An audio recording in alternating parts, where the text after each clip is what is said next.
from the Wall Street Journal just this hour. It's a headline that reads, Tesla board opens search for a CEO to succeed Elon Musk. When you read the story, sources are telling the Journal that Tesla's board members started reaching out to several executive search firms, initiating a formal process to replace Musk. My source joining me tonight is the Wall Street Journal's Emily Glazer, who just broke this reporting. And Emily, thanks for joining us on such breaking news. Can you just tell us what happened here and what the board of Tesla was thinking?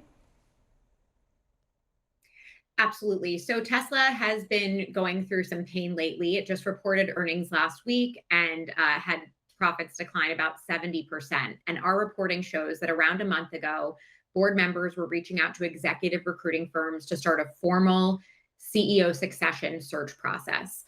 This is a formal kind of next chapter. Obviously, companies do succession planning all the time for their next leader, but we know that this is happening as there was concern from investors about Musk spending too much time in DC, given his government role, and concern about the company really struggling lately.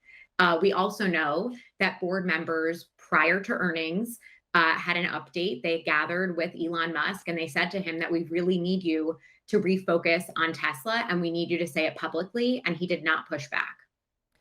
That's pretty remarkable, given we saw him come out and say he'd step away from the DOGE effort. And part of your reporting that stood out to me is where you said that some Tesla employees said the first time they had heard from him in months was at an all-hands meeting that they had in March, where you report, if you read the news, he said, it, quote, "It feels like Armageddon. I can't walk past a TV without seeing a Tesla on fire. These are times when there are rocky moments, a little bit of stormy weather, but I'm here to tell you that the future is bright and exciting. What I'm saying is, quote, hang on to your stock."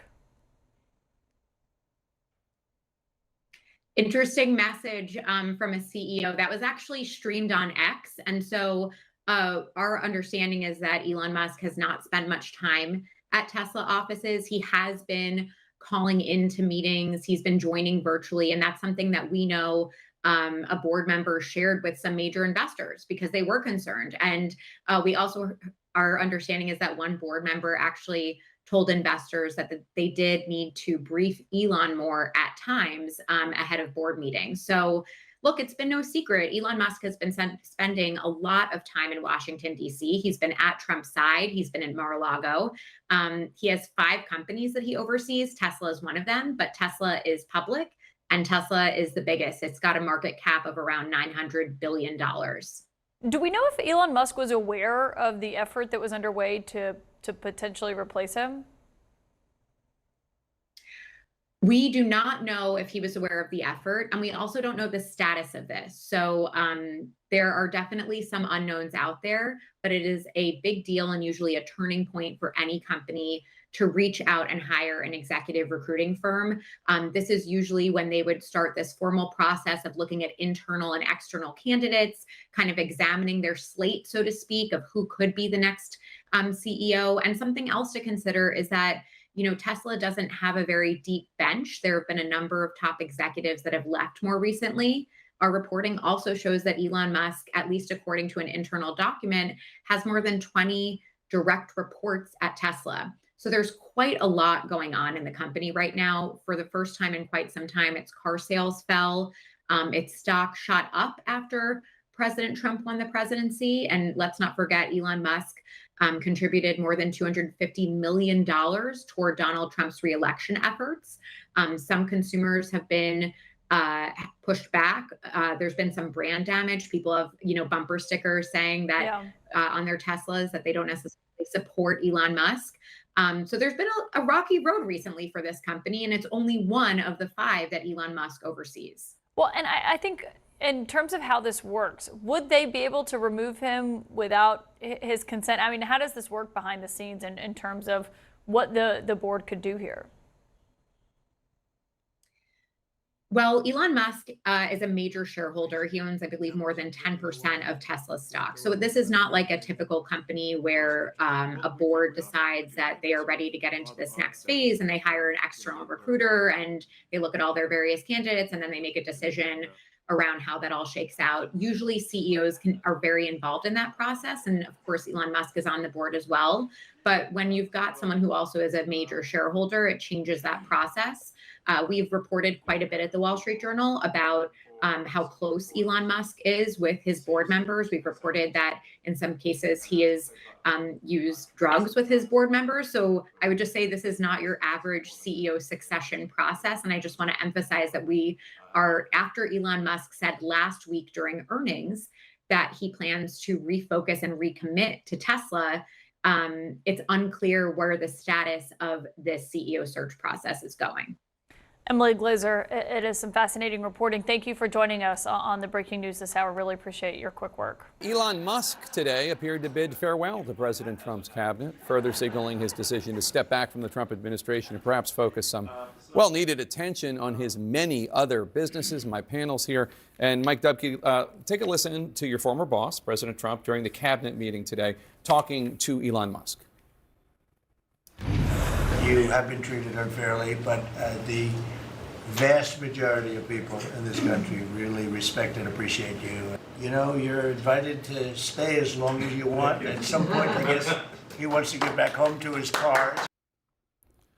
I'm not sure that it's accurate to say that the vast majority of people really respect and appreciate you. According to polls, a new Washington Post Ipsos poll shows even more Americans are souring on Musk. In February, 49% of the American people disapproved of him, but this month it's 57%.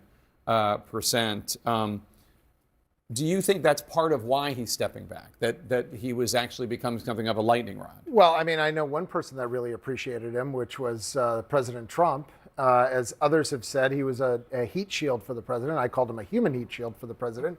And he served that job well, but his 130 days is up. There would have been other political conversations that needed to be had if he had stayed around. And I think you're right, that seemed like a farewell today, a farewell cabinet meeting for him. But he's got a real job that he needs to get back to. And I'm sure Wall Street will be thrilled to have him back doing X and Tesla and SpaceX and everything else he's got going on. Before he got involved in politics, on Twitter, like long before even with Trump, he was, regarded as like the Thomas Edison of our time, the Nikola Tesla of our time. And even Fetterman during the campaign was saying, John Fetterman, Democrat from Pennsylvania, I take him to he goes to rallies and people think he's Tony Stark. That's Iron Man, just so you know. Yeah. Are you kidding me with that? Thank you. Terrifying. I just wanted to make sure. Wow. I didn't know. That was a bit of shady through your I just don't know what kind of superhero nerd you are. All of them. Are Okay. Anyway, apologies. back to Tony Stark. My point is this going to help him stepping back from the politics for a sec? I don't think so, because people have pretty much made it clear they do not want Teslas. I think I saw Yahoo YouGov poll that said, was it 2/3 of Americans are saying they wouldn't buy a Tesla? I'm not sure him being back at the company. Because crazy changes radicals keep blowing them up. Oh, yeah. That's or keying right. them or doing other things. Well, more importantly, though, I think it's a way that people are not buying them as a way to say, we don't like what he's done, we don't like the role that he's played. But can I just point out, we don't talk about this enough, he's already got the most valuable thing, which is access to our data. Just because he's not in Washington doesn't mean he won't take all of our data that he already has access to, and his minions are still sitting there going through our Social Security information, our financial We don't know information, what our he has healthcare access to.